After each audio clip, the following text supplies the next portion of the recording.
கர்த்தருடைய பரிசுத்த நாமத்திற்கு மகிமை உண்டாவதாக.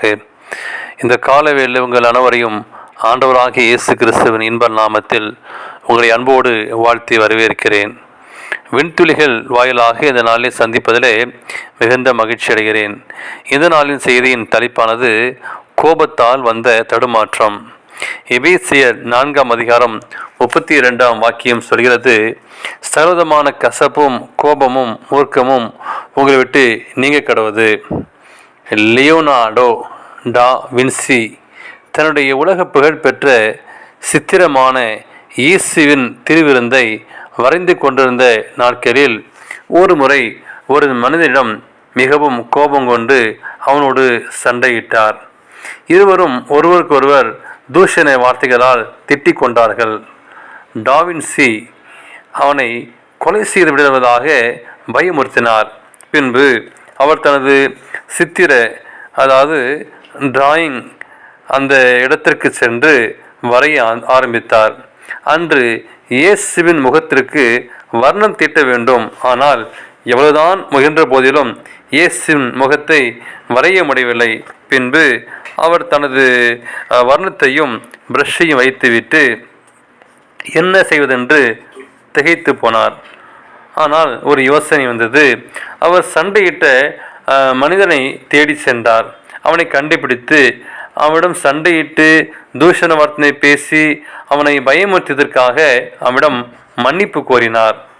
அந்த மனிதனும் இவரோடு பட்சமாக பேசினான். அதன் பின்பு இவர் தன் சித்திர கூடாரத்திற்கு திரும்ப சென்று இயேசுவின் முகத்திற்கு ஒரு அழகான வர்ணம் தீட்ட ஆரம்பித்தார். எனவே தேவனுக்கு பிரியமான பிள்ளைகளே, ஒருவருக்கொருவர் கோபமுற்று சண்டையிட்டு கொள்ளுதல் குடும்பத்திலும் வேலை செய்யும் இடத்திலும் திருச்சபையிலும் சமாதானத்தை கெடுத்துவிடும். இது நம்முடைய இரட்சகருக்கு பிரியமில்லாதது. பிற மனிதனிடம் சண்டையிட்டு கோபத்துடன் இருக்கும்போது இயேசு கிறிஸ்துவும் நாம் எப்படி அன்பாக இருக்கும்பொழுது இயேசு கிறிஸ்துவும் எப்படி அன்பாக இருக்க முடியும்? ஒருவருக்கொருவர் தயவாயும் மன உருக்கமாகவும் இருந்து கிறிஸ்துவுக்குள் தேவன் உங்களுக்கு மன்னித்தது போல நீங்களும் ஒருவருக்கொருவர் மன்னியுங்கள். எபேசியர் 4:32 வாசிக்கிறோம். எனவே இதுவே தேவனுக்கு உகந்த காரியமாக இருக்கும். ஆலயம் சென்று ஜெபிக்கிற வேண்டும் என்று சொல்லி நாம் விரும்புகிறோம். ஆனால் குடும்ப ஜெபத்திலும் நாம் ஈடுபடுகிறோம். பிறரிடம் அன்பாக இருக்க வேண்டியது மிக அவசியமாக இருக்கிறது. அப்படி இல்லாவிட்டால் நாம் எப்படி ஒரு கிறிஸ்துவராக இருக்க முடியும் என்பதை நீங்கள் நானும் சிந்தித்து பார்க்க வேண்டும். இந்த லியோனார்டோ வின்சி எப்படி தன்னுடைய சித்திர கூடாரத்தை சென்று இயேசுடைய முகத்தை வரைய முடியாமல் அவர் கஷ்டப்பட்டாரோ, அப்படியாக நீங்கள் நானும் நம்முடைய வாழ்க்கையிலே ஒரு சரியான ஒரு முடிவெடுக்க முடியாத ஒரு சூழ்நிலை இருக்குமானால் நீங்களும் நானும் செய்ய வேண்டியது நம்முடைய மனநிலை மாற வேண்டும். இப்படிப்பட்ட சூழ்நிலையிலே நம்மளால் ஜெபிக்க முடியாது என்பது தெய்வ திட்டமாக இருக்கும்.